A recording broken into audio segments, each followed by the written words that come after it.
আমার কথাটা শোন, আমি কোর্টে যাব না। আর আমাকে যদি কোর্টে যেতে হয় না, তাহলে তোর সাথে আমার সারা জীবনের মতো সব সম্পর্ক শেষ।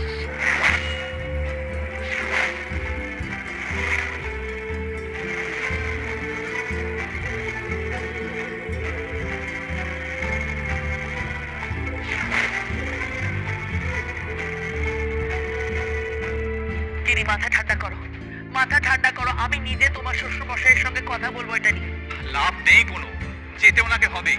অ্যাকচুয়ালি কেসটা এমন একটা জায়গায় গিয়ে পৌঁছেছে না, যেতে তো হবেই। তবে আমি আপনাকে বলছি, গীতা কোনোভাবেই এই কেসটা জিতবে না, যতই চেষ্টা করুন। যা প্রমাণ করার করুন, তার কারণ আমাদের হাতে আসল সাক্ষী রয়েছে, পদ্মরানী দাস।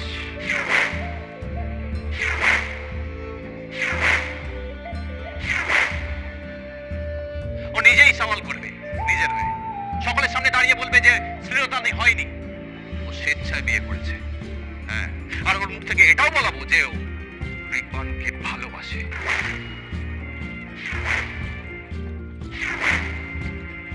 ও যা কিছু করেছে ওই ব্যানার্জি বাড়ির বউ হবার জন্য করেছে, আর সম্পূর্ণরূপে মদত জুগিয়েছে ওই গীতা এলএলবি।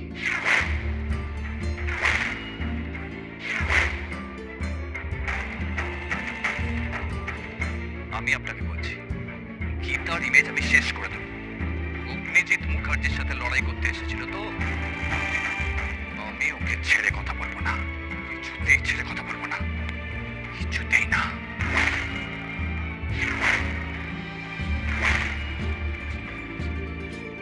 তাই বুঝি মিথ্যাগুলোকে সত্যি বলে চালাতে চাইছেন?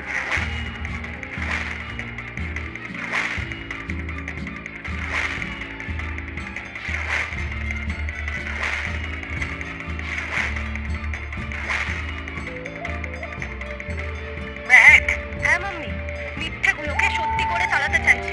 আমরা পরিবারের সকলেই তো জানি যে কৃপান পদ্মর সাথে কি করেছে, তার জন্য ওর জেল হেফাজত পর্যন্ত হয়েছিল।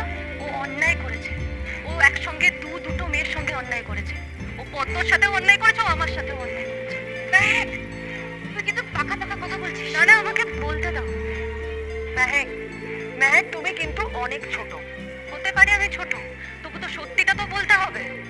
গিরি বৌদি, এত কথা তো বললে, আমি তো শুনছিলাম ওই ঘর থেকে, কিন্তু একবারও তো বললে না যে আমার পাপাকে যে আপনি ভুল করেছেন। কই কই মাম্মি, তুমিও তো একবার বললে না যে উনি ভুল করছেন। আর পরিবারের হবু জামাইকে তো তোমরা সবাই বলছো না যে তুমি ভুল করেছো, তুমি অন্যায় করেছো, গীতাকে তোমরা হেনস্থা করছো। গীতা যা করেছে ঠিক করেছে, গীতা সৎ পথে আমি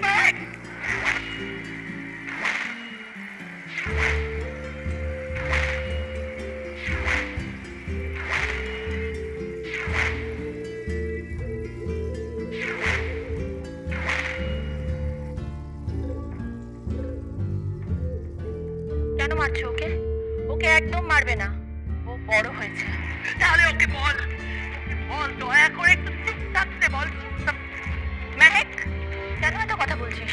মুখটা বন্ধ রাখ না। এসবের মধ্যে নাক গলানোর কোনো প্রয়োজন নেই। প্রয়োজন আছে, কারণ কৃপাল ব্যানার্জি বলে যে ছেলেটা, তার সঙ্গে আমার বিয়ে হওয়ার কথা ছিল। এটা ভাবতে আমার গা ঘিন ঘিন করছে। সে একটা অন্য মেয়েকে বিয়ে করে নিচ্ছে। জল অনেক দূর গড়াবে গিনি মুখার্জি, জল অনেক দূর গড়াবে। কিছু একটা ব্যবস্থা করো না, যাতে তোমাকে কোর্টে যেতে না হয়। তাহলে কে বলতে পারে তোমার বোন কোন কেস থেকে কোন কেসে তোমাকে জড়িয়ে দেবে। তোমার বোন আর যাই হোক, তোমার ভালো চায় না।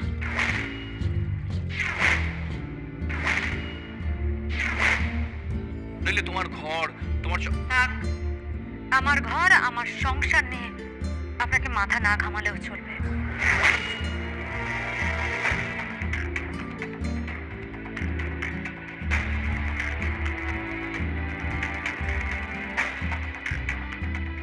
পরিবারে আগুনটা জ্বালাতে না পারলে গীতা এলএলবি সত্যি গিনিকে কোর্টে নিয়ে যাবে। থামাতে হবে, যেভাবে হোক থামাতে হবে। আমি তোর কাছে হাত জোড় করছি মা, তোর সব মাত্র ঋণ শোধ হয়ে যাবে। দিদিকে কোর্টে নিয়ে যাস না, ওই অগ্নিজিৎ মুখার্জি আগুন জ্বালিয়ে দেবে, তোকে মেরে ফেলবে। তুই ওদেরকে চিনিস না, আমি চিনি। ওরা কত বড় ক্ষমতাশালী বলতো মা, ওরা কত বড় ক্ষমতাশালী, কত বড় রাজনীতিবিদ বলতো। ওই কিরণকান্তি ব্যানার্জি, কৃপান ব্যানার্জি, কত বড় রাজনীতিবিদ বলতো। রোজ রোজ ওদের পেপারে নাম বেরোয়, কিছু না কিছুতে ওরা জড়িত আছে।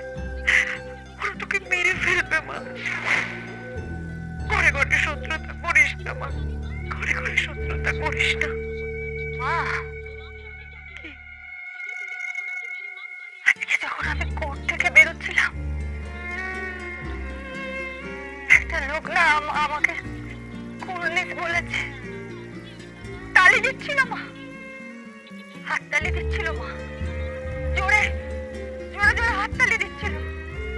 আর সেটা দেখে কোর্ট, সমস্ত কোর্টটা হাততালিতে ভরে গেছে মা। সেই লোকটার মুখটা দেখে আমার খুব আনন্দ হয়েছে মা। লোকটার মুখে চোখে কি তৃপ্তি, কি তৃপ্তি ভাবতে পারবে না মা। আর সামনে অগ্নিজিৎ মুখার্জি মাথা নিচু করে দাঁড়িয়েছিল, কারণ সে জানতো যে সে কেসটা হারবে, জেতার আর কোনো জায়গা ছিল না। আমি ওই লোকটার মুখের দিকে তাকিয়েছিলাম। তুমি তুমি ভাবতে পারবে না ওই লোকটার মুখের চোখে কি তৃপ্তি মা। আমাকে বারবার বারবার কুর্নিশ জানাচ্ছে আমি তার অহংকার মা। আর সেটা তুমি আমার কাছ থেকে কেড়ে নিতে পারো না মা। কার কথা বলছিস? তোমার বরের কথা, আমার বাবার কথা মা। এই লোকটা সারা জীবন সৎ পথে চলেছে মা, আর আমিও সারাটা জীবন সৎ পথে চলবো। তুই একবার দিদির কথা ভাববি না? আরে কি ভাববে দিদির কথা? কেন ভাববো? ও তো ভাবেনি মা, ও তো ভাবেনি। ও তো একটা অসহায় মেয়ে যে কিনা পরিচারিকা, তার যখন শ্লীলতাহানি হয়েছিল ও তো ভাবেনি মা ওর কথা। উল্টে দিনের পর দিন দিদি প্ল্যান করতে গেছে, ছক করতে গেছে কি করে ওই কৃপান ব্যানার্জিদের বাঁচানো যায়। যদি আমাকে সত্যিকারের ভালোবাসতো না, যদি এই পরিবারের প্রতি ওর বিন্দুমাত্র কর্তব্য থাকতো, আমার নাম হারিয়ে সাত্বিক মুখার্জির সাথে দিনের পর দিন ফোনে কথা বলতো না মা। আর আমার নাম হারিয়ে মন্দিরে ডেকে জোর করে সাত্বিক মুখার্জিকে বিয়ে করতো না মা। বুঝতে পেরেছো? তাই বুঝি শোধ তুলছিস মা? তোর আনন্দ হচ্ছে না? একই তো, তোর আনন্দ হচ্ছে না তোর দিদিটা হারছে? কি রে, তোর আনন্দ হচ্ছে না? কি বলছো নাকি তুমি মা? দোহাই তোর, আমি তোর মা, দিদিও আমার, গীতাও আমার। আমি কোথায় যাবো বল? আমি কোথায় যাবো? আমি তোর দুটো ভাই পড়ে গীতা। কি করছো মা? কি করছো?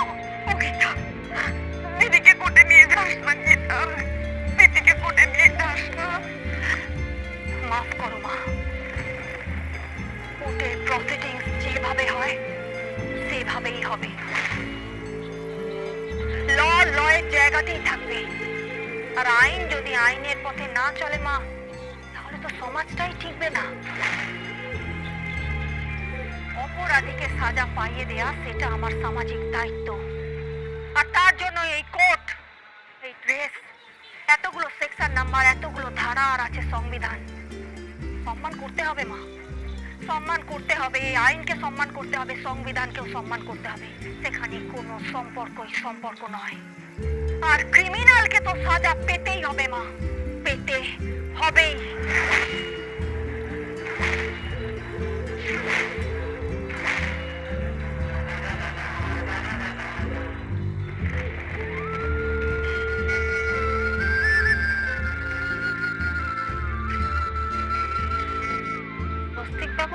প্রথমেই কংগ্রাচুলেশন, আজকে কোর্টে দারুণ আর্গুমেন্ট করেছেন, অসাধারণ। আপনি কোথায় ছিলেন? আমি কোর্টের বাইরে দাঁড়িয়েছিলাম। অসাধারণ। আমার খুব অহংকার হচ্ছে জানেন, আর তত ভালোবাসার পাড়াটা বেড়ে যাচ্ছে। আপনি কি ভালোবাসা ছাড়া আর কিছুই বোঝেন না? না, বুঝি। আপনাকে।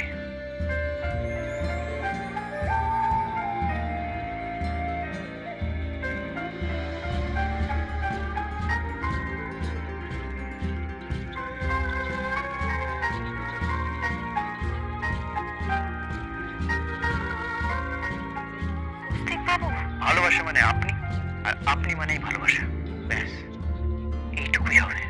কি বলতে এসেছেন সেটা বলুন। হ্যাঁ, আমি একজনকে দেখেছি। কাকে?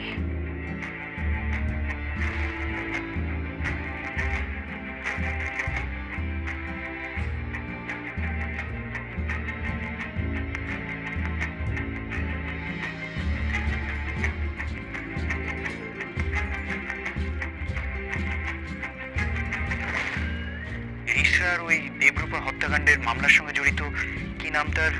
ক্ষিতীশ। হ্যাঁ হ্যাঁ, ক্ষিতীশ রায়। হ্যাঁ, সে আর তার বান্ধবী। তার মানে দুয়ে দুয়ে অঙ্ক মেলালে আপনি বলছেন? হ্যাঁ, সম্ভাবনা আছে। ওই ক্ষিতীশ বলে লোকটা, ও কিন্তু কিরণকান্তি বাবুর পার্টির লোক।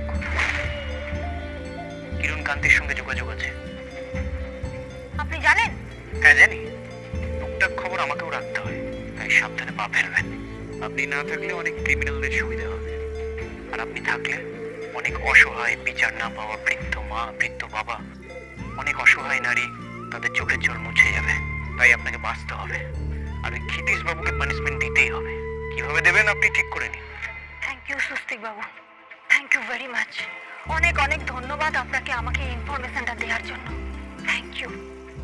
লাভ you, love you, love you.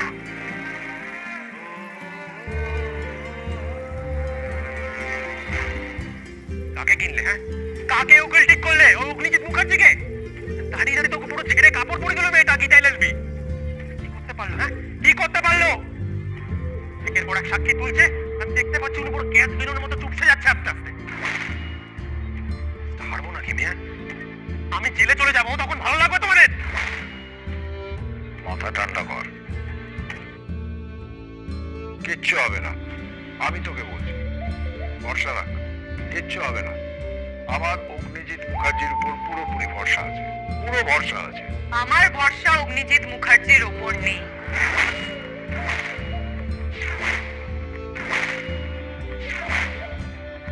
Kavya, আমার ভরসা আমাদের বাড়ির বউ পদ্মর ওপর আছে, তাই না পদ্ম?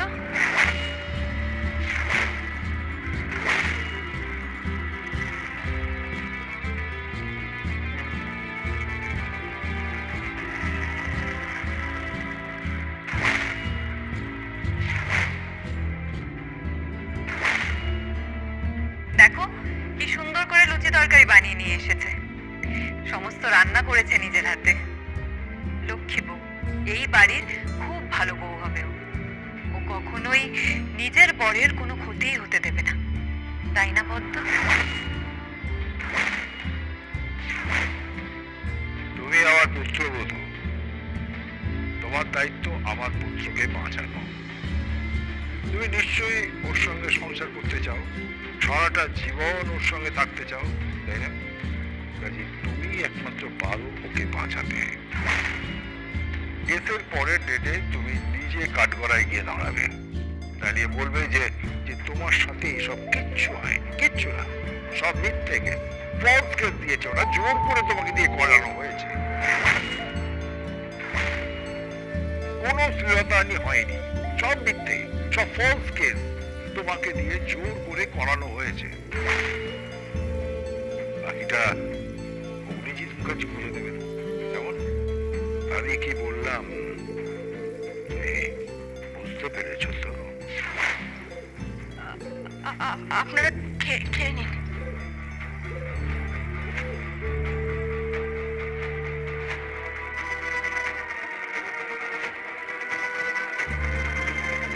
মেয়েটা একাই সংসারটাকে মাথায় তুলে রেখেছে।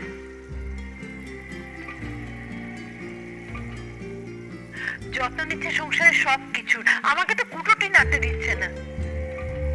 বড্ড ভালো মেয়ে।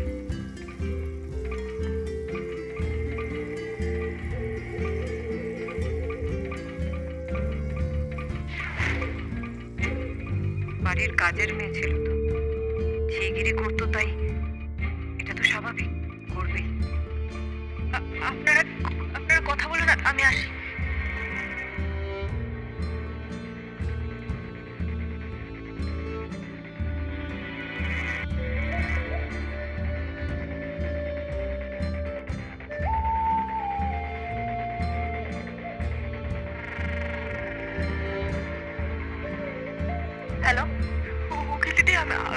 পদ্ম বলছি। হ্যাঁ পদ্ম বল, তুই ঠিক আছিস তো? হ্যাঁ হ্যাঁ হ্যাঁ ঠিক আছে, কিন্তু কিন্তু আমার যে বড় ভয় লাগছে। আজ আজ ওরা জোর জোর করছে, বলছে ওরা ওরা যা যা বলবে আমাকে তাই তাই বলতে হবে। তুই কি বললি? আমি আমি কিছু বলিনি। মুখ বন্ধ রাখ পদ্ম, কোনো কথা বলবি না। একটা নকল বিয়ে, একটা নকল বর আর একটা নকল সংসার, আর তাই দিয়ে শ্লীলতাহানির ঢাকা দেওয়া যায় না, আর পাপকেও ঢাকা দেওয়া যায় না। একদিন না একদিন মাটি ফুঁড়ে বেরোবেই। তোকে আমি বলছি পদ্ম, নেক্সট ডেটে কৃপান ব্যানার্জির লম্বা সাজা হবে, একদম লম্বা সাজা। আর আর আমার কি হবে? আমি আছি তো, তুই আমার সঙ্গে থাকবি, আমাকে অ্যাসিস্ট করবি, কাজ শিখবি। পদ্ম পারছি না, তুই বলছিস তুই পারছিস না? একবার আমার কথাটা ভাব পদ্ম। আমি কোনো সম্পর্ককে সম্পর্কই মনে করিনি। নিজের দিদিকে আমি কোর্টে নিয়ে আসছি শুধুমাত্র আইনের সম্মান বাঁচানোর জন্য, আর তোর সাথে হয়ে যাওয়া অন্যায়ের বিচার পাইয়ে দেওয়ার জন্য। এখন আমাকে সবাই একটা নামেই চেনে, অ্যাডভোকেট গীতা এল এল এল বি। মানুষ উড়ছে ফানুষ, সিলিং ছুঁতে চাইছে, সুখের ঘরে কার নজরে প্রেম গোপনে কাঁদছে। মেঘের ভিড়ে চাঁদ লুকোলো, হলুদ আলো খুঁজছে, রাত গভীরে কোন শরীরে তার ছায়াটাই উড়ছে। ভালোবাসা গল্পে থাকে যেমন খুশি লেখো, ছুটছে ঘোড়া অশ্বমেধের লাগাম হাতে রাখো। হাসছে রাজা হাসছে মন্ত্রী, যুদ্ধে জিততে চায়, একলা বড়ে যুদ্ধক্ষেত্রে একলা রয়ে যায়। এসো গল্প বলি গল্প, একটা গল্প বলি গল্প, এসো গল্প বলি গল্প, একটা গল্প বলি গল্প।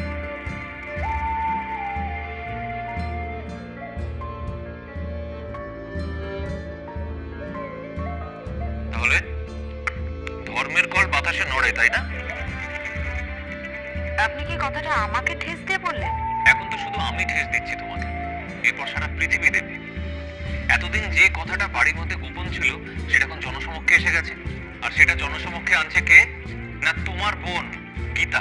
থাক না এসব কথা, সারাক্ষণ এই পরিবারের অশান্তি আর অশান্তি। তুমি এসব কথা ছেড়ে না খেয়ে নাও প্লিজ। না না না, ওনাকে বলতে দিন। আপনি কি বলছিলেন? আমি কোনো অন্যায় করেছি, কোনো ভুল করেছি? করেছো তো, 100 বার করেছো, 1000 বার ভুল করেছো।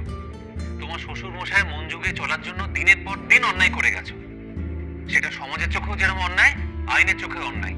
সেটাকে গোদা বাংলায় বলে অপরাধ। অপরাধ করেছো তুমি। কি হচ্ছে কি ছোটকা? এসব কথাবার্তা কেন? থাক না, সব ঝামেলা এখন থাক না। বলতে দে, ভুল তো কিছু বলেনি।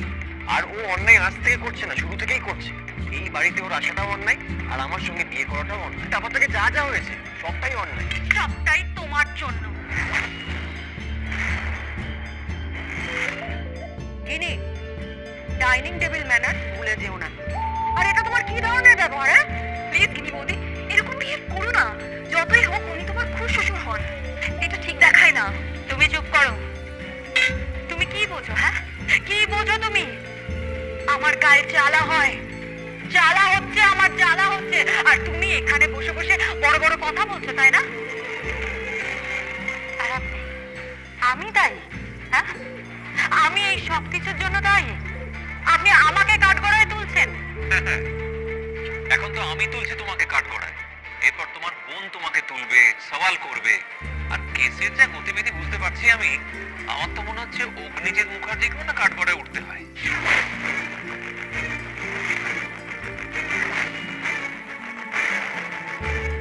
ইম্পসিবল, এটা হতে পারে না। তুমি কি বলছো? কি কেন কাঠ করায় উঠবেন? আচ্ছা, তোমার কি মাথাটা খারাপ হয়ে গেছে? উনি এই বাড়ির কর্তা, উনি আমাদের প্রত্যেকের মাথার উপর রয়েছেন, উনি কেন কাঠ করায় উঠবেন? এই কেসের অভিমুখ যেদিকে যাচ্ছে না, ব্যাপারটা কিন্তু সেই দিকেই যাচ্ছে। প্রত্যেকটা লোক অপরাধের সঙ্গে জড়িয়ে আছে শুধু কেসটা জেতার জন্য। টাকার পর টাকা উঠছে, লাখ লাখ টাকা উঠছে, আর অপরাধকে ঢাকা দেওয়ার চেষ্টা করা হচ্ছে শুধুমাত্র কেসটা জেতার জন্য। আমি যা করেছি বেশ করেছি, এটাই আমার কর্তব্য এই পরিবারের বউ হিসেবে। একদম ঠিক, তুমি যা করেছো ঠিক করেছো, কোনো অন্যায় করো না। তুমি ওকে সাপোর্ট করছো? ভুল তো কিছু বলছে না, ও তো ঠিকই বলছে। ভুল বলেছে, 100 বার ভুল বলেছে। ও প্রথম থেকে এই বাড়ির পরিবেশটাকে নষ্ট করে দিয়েছে, আর যবে থেকে ওই বাড়ির বউ হিসেবে ঢুকেছে তবে থেকেই বাড়িতে প্রবলেম, একের পর এক প্রবলেম। আর আমি ওকে জাস্ট টলারেট করতে পারি না। হ্যাঁ হ্যাঁ, আমাকে টলারেট করবে কেন? টলারেট করছো তো গীতাকে। তুমি তো সমস্ত সম্পর্ক গুলিয়ে ফেলেছো। তুমি ভুলে গেছো যে গীতা তোমার ছোট ভাই স্বস্তিকের স্ত্রী। প্লিজ আমাদের ছোটদের সামনে এরকম আলোচনাগুলো করো না, শুনতে ভালো লাগে না, খুব তেতো লাগে। প্লিজ, ভালো লাগছে না। বৌদি তুমি চুপ করো। তুই কি জোর করে চুপ করাবি নাকি? থাক না এসব কথা, অনেক হয়েছে। এর সলিউশন কি? নেই, এর কোনো সলিউশন নেই। হাউড়িতে আগুন দিয়ে অভিজিৎ মুখার্জি শূন্যে ছড়ে দিয়েছে। ফিরবে কি? হ্যাঁ, কি ফিরবে এবারে? ছাই, ছাই ফিরবে।